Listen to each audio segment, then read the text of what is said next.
Well, stop me if you've heard this before. Dr. Fauci has been caught lying once again about COVID. According to Senator Rand Paul's own investigation, Fauci's NIH lab was a partner with Wuhan to engineer a highly transmissible coronavirus back in 2018, 2 years before the so-called pandemic. But it gets even worse than that, because Senator Rand Paul joins us now to break all of this down for us. Senator, good to see you again. Welcome back here to the show. Thanks for having me. So you write in a new opinion piece out this week based on your investigation that you've uncovered that officials from 15 different federal agencies back in 2018 knew that the Wuhan lab was trying to create a coronavirus just like COVID-19, and they didn't warn the American people or anyone about it. They kept totally silent about it. Why didn't they say a word to anyone? Yeah, this is, it boggles the mind, the level of potentially conspiracy or potentially cover up on this. We only know about this research proposal at all because a whistleblower who is a lieutenant colonel in the Marines who reported it to his superiors and to the inspector general and revealed this a couple of years ago, that there was a grant that the Wuhan Institute of Virology and the University of North Carolina, Dr. Barrick, and Peter Daszak at EcoHealth, they all wanted to get together and create a virus, like you said, coronavirus, with a special cleavage site to make it more infectious in humans. This is called a furin cleavage site. Doesn't exist in nature. So they wanted money from our government, the Chinese lab, UNC, Peter Daszak. They wanted money from us to create this virus. Now, ultimately, the grant was turned down, but we didn't know anything about the proposal. And this was a big deal proposal, not just to DARPA. They then presented it to 15 other agencies to ask money to do this. And I was just a few minutes ago in a committee hearing with Samantha Power from USAID, and I asked her this question. And I acknowledge that in 2018, this might not have seen as much of a big deal that this grant was turned down. But come 2020, when you see the structure of the COVID-19, there should have been this aha moment. Oh, I remember 2 years ago, this Chinese lab was asking to do something very similar, and now the virus looks exactly like what they were proposing to do. The aha moment should have been, by all of the members of these agencies, anybody in DARPA, should have been, we need to let the president know. We need to let infectious disease, we need to let Anthony Fauci know that this happened, because now this is direct evidence that this came from the lab, that it didn't come from animals. And the big differences about a lab-created virus versus an animal virus is lab-created viruses are pre-adapted to infect humans. Animal viruses can infect humans, but they don't do it very well because they're adapted and evolved to infect animals. And so they have to change in evolution to infect humans. Whereas a laboratory-adapted virus like COVID-19 immediately became infectious across the world in a matter of days, really. And to roll it out and take it into some sort of open cave environment where you're going to test it on bats. And I mean, call me cynical, but I mean, I think they knew what was going to happen with this, right? I mean, it seems to me that they knew what was going to happen when you're going to roll these out in some open cave environments to test it on bats, which have the same makeup, physiology as human beings. Yeah. And the thing is about the whole idea of doing this is there's been a debate going on in the scientific community really for a decade or more between a whole group of very sincere and established scientists who believe that this kind of research is too dangerous to perform. This gain of function research really should be severely regulated and really most of the time shouldn't be acted on at all. Because you're right, what they're doing is they're going to a cave in a remote part of China, hundreds of feet underground, to try to find viruses that really don't interact with man because man's not down in the bottom of these caves. It would be one thing to investigate the people who live in the province near the cave to see if they're becoming infected with viruses. That's a reasonable sort of surveillance project. But to get the viruses deep in this remote cave, take them back to a city of 15 million, Wuhan, and then replicate the viruses and or manipulate and change the virus to see if you can make it even more infectious in humans is really something that honest, reasonable people think is crazy. And Kevin Esvelt's a professor at MIT. He says it's a risk or a gamble that civilization shouldn't be taking. He discusses it the same way he discusses nuclear weapons, that the same way we're worried about nuclear proliferation, we're worried we have nuclear arms treaties with other countries, that we need to be treating viruses the same way we would actually treat nuclear arms negotiations. I mean, to me, this rises to the level of, we think about conspiracy theories, but to me, there's where there's smoke, there's fire here. And so the Department of Defense steps back from this, right? They step back from this gain of function research piece of this, but these other agencies are aware of it. And then they sort of the Department of Defense then gets involved sort of through a proxy, like sort of an end around, because they know that they could potentially use this. I mean, to most of our viewers watching right now. And the interesting thing about this proposal, this original proposal to create this virus, not only was NIH briefed on this, not only was NIAID, Fauci's division of NIH, briefed on this, they actually were part of the initial proposal. They proposed using a lab, the Rocky Mountain Lab, which is owned by the NIAID, to be part of creating this virus. So they were a part of the proposal, not just privy to a presentation about the proposal, they actually were part of the initial proposal. Now, later on, the evidence we have doesn't show the NIH or NIAID in this, but we now know that in the initial stages, they were part of this, and we want to know who these people were. All of their names are redacted. We know that they met. We know that Peter Daszak from EcoHealth talked to 15 different agencies in a presentation. I asked Samantha Power from USAID today, will you give us the name of the person who met there so they can be interviewed? Because they might not have realized in 2018 how dangerous this was or what was going to happen. But once the pandemic occurs and everybody sees that this virus is a coronavirus with a furin cleavage site, anybody that was privy to the knowledge that the Chinese lab wanted to create a coronavirus with a furin cleavage site should have been coming forward, and they should have been sounding the alarm. Instead, it's the opposite. Everybody's very quiet. And most of these records are sealed, and they will not give them to us, and they're redacted. We have one 250-page document from NIH that is a briefing for Tony Fauci to know more about what all they've been doing with coronavirus. That's completely redacted, 100% redacted, and they won't give it to us. And they won't give it. So 15 agencies, these individuals who were there at that presentation, can you subpoena this information? Is Congress going to subpoena this? We've sent them all letters. The only way I could subpoena them is I would have to be in the majority. So in the Senate, we're in the minority. I don't have subpoena power. We ask all the time, and we occasionally get the Democrat chairman to sign requests for records. But we have some requests for records that are over a year old that were signed by the Democrat chairman and myself as a ranking Republican and have still been ignored. So we want to know if there was a meeting to deliberate over whether this was gain of function. Anthony Fauci says, my experts have all seen this. This is not gain of function. Well, give us the deliberations of your experts. We want to see the discussion over why this wasn't gain of function. They won't give us that. And this is a resistance, I think, unparalleled.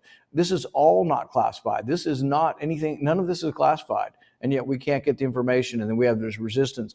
I think the only way we're going to get it is with the new administration. If there were a Republican administration, I believe that we will get answers to this.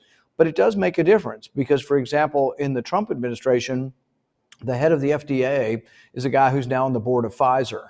And so I think he is conflicted and has a conflict of interest. We have to hope that if there is another Trump administration, that the people who will be appointed will actually be people who want sunlight and transparency and to make sure that this never happens again. Do we know, forgive me if I missed this, but do we know the 15 agencies? Do we know the names of the 15? We've got a list of the 15 agencies. They include the NIH, NIAID, so that's sort of one agency or two, depending on you count it, representatives from the Army, representatives from the Navy, representatives from different labs, USAID, CDC, I mean, you name it. You name the agency, and they were probably in this meeting. And they all need to have a discussion. We need to know why they didn't come forward with this knowledge and why to this day they're still hiding and not revealing documents to us. I mean, it seems like a much bigger plan at play here that we're not being told about, because in 2021, you'll recall the CIA, of course, released their full report saying, we don't know where COVID came from. We don't know if it came from Wuhan. We don't have any evidence of that. They released that, that big declassified report. And then last year, of course, we learned through CIA whistleblowers that the CIA tried to bribe it's COVID investigative analysts in order to hide their findings from that it did leak from a lab. Well, Was the CIA one of these agencies? We've met with they were not listed as one of these agencies, but we've met with the whistleblower for the CIA. And in discussions with him, he tells us that the vote from the science committee, a science committee was assigned the question, did the virus come from animals or could it have come from the lab? He tells us that the science commission voted 6-1 that it came from the lab. And then they were overridden by superiors at the CIA, that higher ups made the decision to override the scientists. We also know that the FBI did vote, and the FBI's conclusion that is public now is that it came from the lab. And also the Department of Energy, which has more scientists than any other agency up here probably, they also concluded that it came from the lab. But we now know that the scientists at the CIA also thought it came from the lab, but were overruled by superiors. There's also much talk and scuttlebutt of Anthony Fauci having repeated meetings that may or may not be on the visitor logs at the CIA. So after 9/11, Anthony Fauci became much bigger than just sort of scientific research. He became in charge of biological weapons, biomedical weapons. He became in charge of so much that his budget went through the roof. But we think that there is a close alliance between him and our intelligence agencies, and we think that we're at the tip of the iceberg as to what will finally be revealed if we're ever given access to all of this. You know, President Trump back in 2020 said that the virus he's seen the evidence that the virus came from the Wuhan lab. And then when he was asked about this, he said, quote, "I can't tell you that." Like, did he see the evidence? What was this? Have you talked to the president about what evidence he may have seen that convinced him at the time that it was from the lab? I haven't talked to the president specifically about that, but I believe that the evidence he was pointing towards is what Pompeo declassified in January of 2021. So as the Trump administration is leaving, Pompeo declassifies. And these were several cables from Wuhan saying that the lab was not safe and that they weren't up to standards. But also it included some source, and I'm not sure who the source is, that 3 scientists that worked for Dr. Shi at the lab doing the gain of function research at the Wuhan Institute of Virology, that 3 of the scientists became sick in November 2019. And, you know, if the first people getting sick work in the lab with coronaviruses, creating gain of function coronaviruses, you know, that's pretty much a done deal. We actually now know their names as well. The Pompeo report said 3 scientists from the Wuhan Institute were sick in November, and they say with COVID-like symptoms, because obviously the Chinese, they didn't have a test at that time because it was just, they were the first people to get sick, and they would have tested negative for the first test from SARS-1 from 2003. That would be a negative test, but they have a virus of unknown origin or a pneumonia of unknown origin, so everybody knows what they've got. They've got something that grew out of the lab.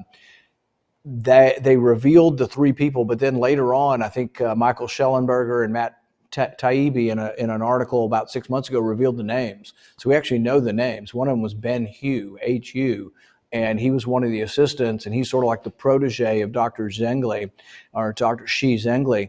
So we do know that that happened. I think that's what Trump was probably referring to, is that he knew that knowledge, and then it was revealed to the public from Pompeo declassifying it. But this is an argument for declassifying most things. There's no reason. What should be classified, and this is what people don't get, what should be classified is how you got information. You know, if you're a spy and you live in Beijing, we don't want to reveal your name or something. So however we got the information, or whether we eavesdrop from satellites or communications, how we get it should be secrets. Those are real secrets. But most of the time, I'd say 99% of the time, the information is something the public should know so we can make decisions. And it is a big deal. If the virus came from a lab in Wuhan, it means that labs that do this kind of research in the U.S. could also have the same type of accident. There are labs around the world doing this. It means that if we want to stop another pandemic from occurring, we have to seriously reassess what kind of research we're doing and what kind of research particularly the taxpayer is supporting. I'll get you out of here on this, Senator, which is our viewers. I know I'm going to hear from them saying, why is Dr. Fauci not indicted? Why is he still walking free? How is it possible that you know, Peter Daszak, these guys, how are they still walking free? How is Dr. Fauci not behind I hear bars? the same. I hear the same thing. I jokingly say when I return home from Washington each week, my wife greets me at the door, not with a hug or a kiss, but why the hell is Anthony Fauci not in jail yet? So people are frustrated, But they have to understand, I don't control the judicial system. If I were the attorney general, if this was a Republican administration and I were the attorney general, yes, I would have prosecuted Anthony Fauci for a felony for lying to Congress. I've sent 2 referral letters. It's not that I'm not trying. I sent 2 criminal referral letters to the attorney general. I've sent another one this week, because we discovered that in his testimony before the Help Committee in 2022, he said that he had no evidence and had never heard of this diffuse grant, the grant to create the virus in 2018. He said, never heard of it.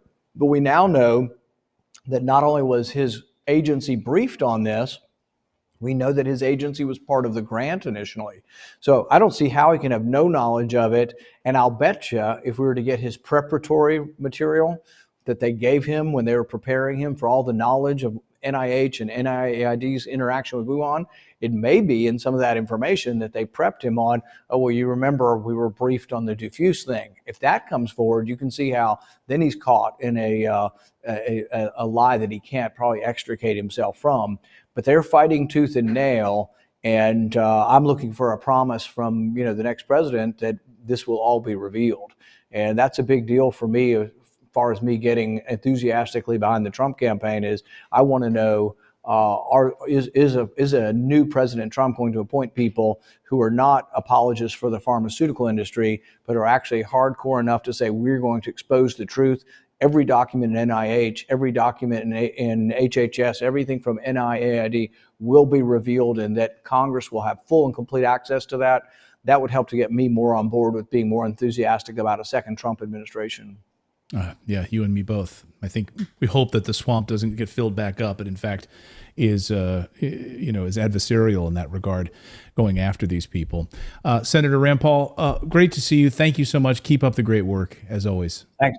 Yep. Thanks for having me.